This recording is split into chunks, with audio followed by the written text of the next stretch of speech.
Okay, last one I hope. Stones. Stones are made by stone makers or by people in the industry that are hired to make them for people like Wicked Edge or Agenda or Gritomatic.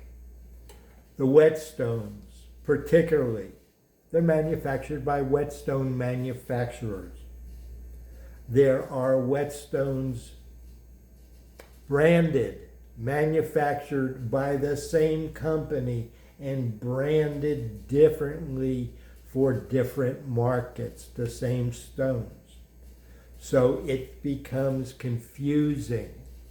There are also stones that are branded and marketed for the US market that is out there at the same time as the stones that were originally branded for the US market and have been rebranded and remanufactured, plus the international stones and the domestic foreign market stones. The same whetstones that are made for an international market are also made for the domestic market in the country where they're made. So all these stones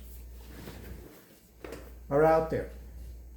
And they're out there in the retail market, and people buy them and they cut them and mount them on plates, and they market them to us as 1x6 stones. Hence, we get different names because they're different brands that they started with, and it becomes confusing. And they are not necessarily the same, because I have used whetstones that are not exactly the same. They're different, that you can tell when they were rebranded that something is different. It's not better, it's not worse, it's just different. And therefore, I want to say that you gotta be sure what you're buying and watch who you're buying it from.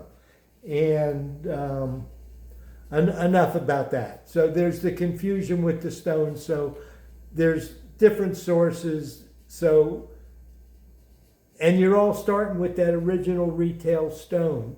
So therefore, it costs something for that stone to start with. And now the person you're buying the plated stone from, you're paying them because they had the skill to cut it and mount it and provide it to you.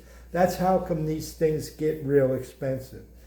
Now, how the stone maker decides to cut it and how thick, and you'll notice when you go to buy some stones, you have to look at the dimensions, because not the words may spell the right stone you're buying, but some of them are narrow and some of them are full width. So you have to be careful what you're buying.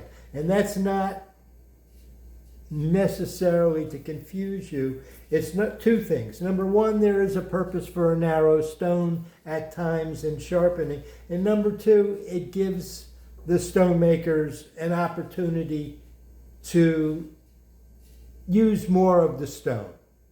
So there's less waste, so they can regroup some of their expenses and keep the price down by cutting it more economically.